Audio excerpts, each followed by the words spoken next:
Okay, guys, we're gonna try this again for take two of how to utilize Zoom the most efficiently as far as your parties are concerned. Couple of quick notes. Zoom is a free application for you and for your clients. So there is no cost for anybody to download the app. I do highly recommend that you use Zoom for your parties just because I will tell you that the interaction was so much better on a Zoom because I could see their faces. I could see them laughing. They could talk to me. Facebook Live, it's free, great. However, you cannot see people's reactions unless they type a comment, or they can do like the little emoji reactions, but sometimes those are delayed. So as far as keeping my energy up, I thought the Zoom was amazing. So highly recommend it. Zoom it has a couple of different levels. Firstly, the free Zoom for you as the meeting creator is 40 minutes long. So keep that in mind. You've got 40 minutes of video, but then after those 40 minutes, your video is done. So if you're going to use the free version of Zoom, you need to keep your parties short and sweet, and you're going to do a lot of follow-up after the fact. The paid version that I use is $15 a month, which I think is well worth it because of getting basically unlimited length on my meeting times. I don't have to worry about it. I can even record my Zooms if I wanted. So $15 a month, a party or 2 or 3 a month makes that well worth it in my opinion.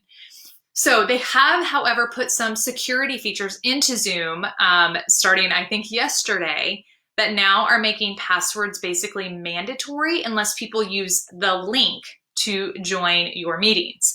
So I do think that it is easiest to use the Zoom app as far as your parties, but as far as changing settings, a lot of your settings need to be changed in the zoom.us browser.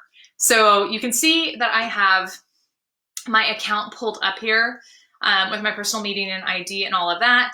So I went to the settings section to see how things were set up.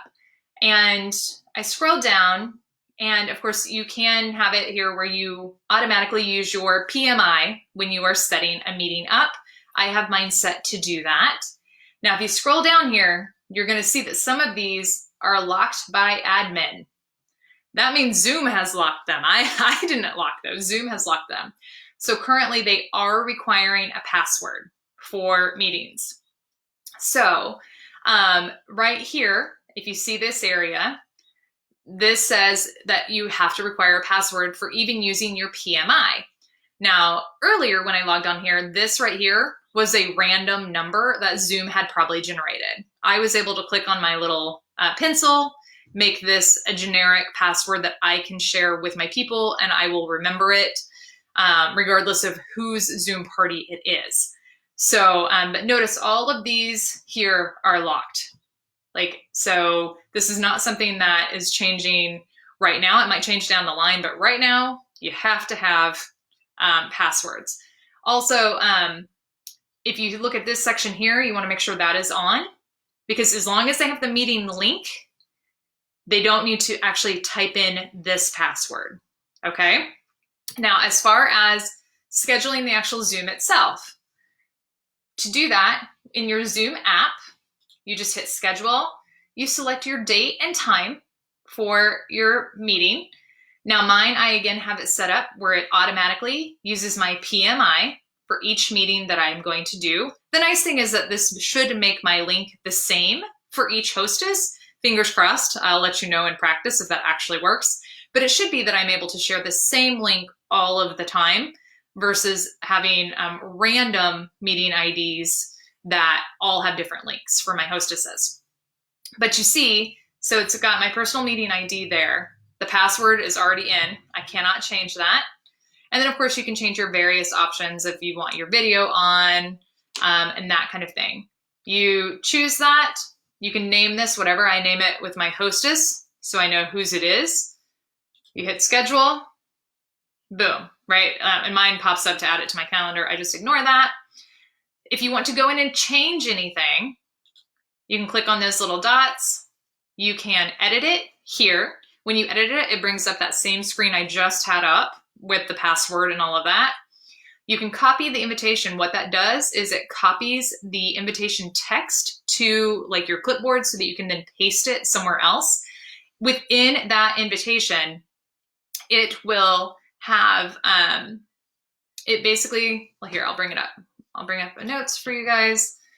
And what it will do is it is going to, let me push this over here.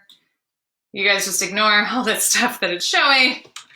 But you see right here, basically, this is what it does. This link right here is my embedded link with the password. So when people use that one link right there, they should not have to enter the actual password. So when I send this to a hostess, I will highlight that right there. And that is what I will send to her. Now, you can, if you're putting it into a Facebook event, obviously you can copy like all of this.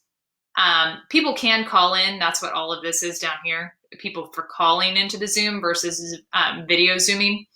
But this is what I will copy and paste into my Facebook events so that people can manually enter the meeting ID. They just then at that point have to enter the password. But if they use this link right here, they should be able to forego the password. So I hope that helps. I'm obviously not a Zoom expert. I'm sure there are tons of like YouTube videos out there about that. But I did want to make sure that I made this video so you guys could see this whole thing about the password, because that is new. It was not like that when I Zoomed just 2 days ago. And like I said, I don't know when or if they're going to take away this whole locked by admin thing, but I just wanted you guys to be aware. So I hope that helps. I hope you guys have a great rest of your day. Definitely feel free to hit me up with questions.